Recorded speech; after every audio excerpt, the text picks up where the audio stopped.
Okay, mga ka-SF, mga kibon. Ang tuman, ano ba yan?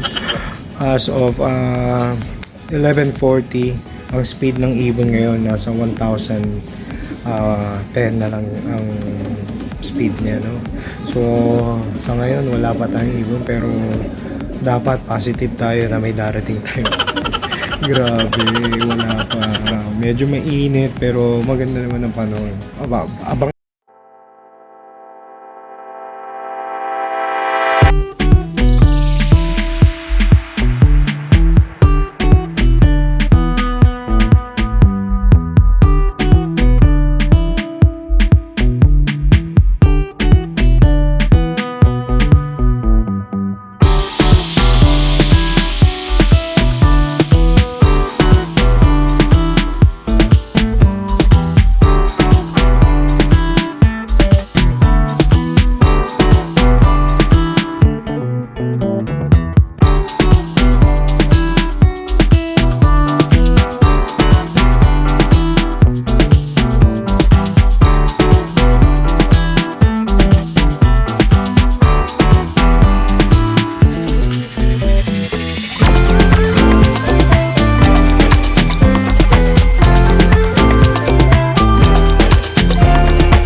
Okay, SF, clock na to.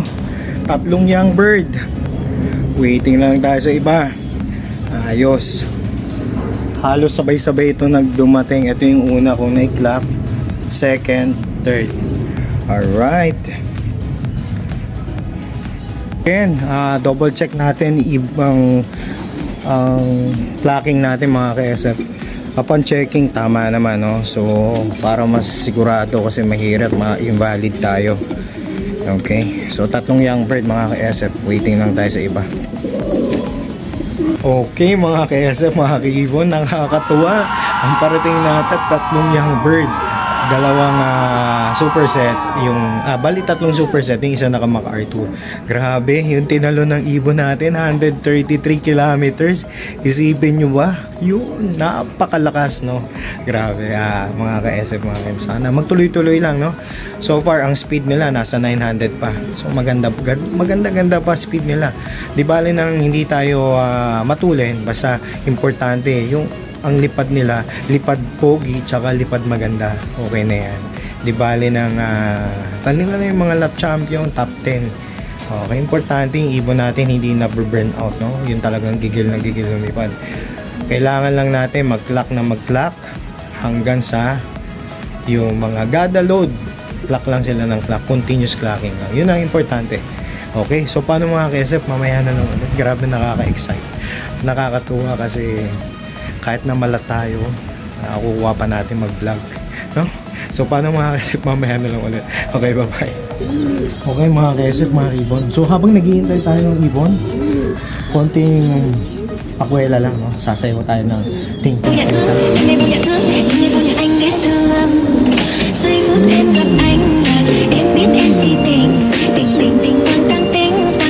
Saya-saya.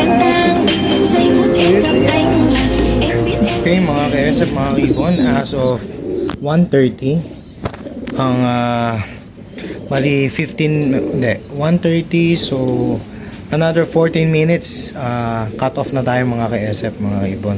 So eto, yan, nilash ko.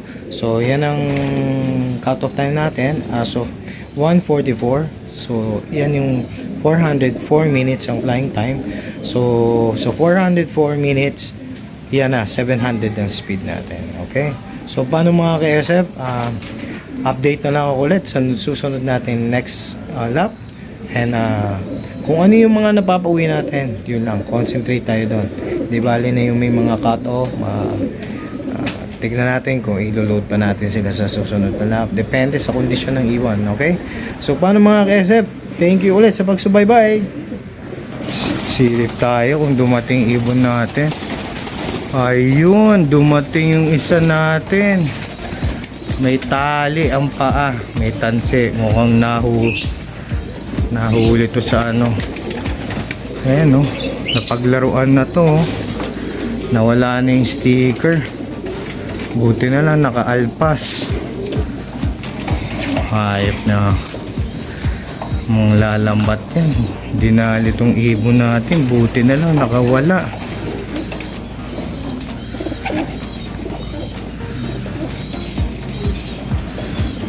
Yari si Bunso.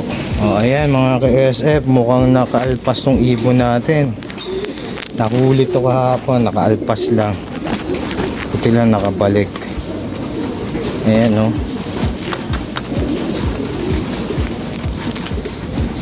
Ay nako. Si Bunso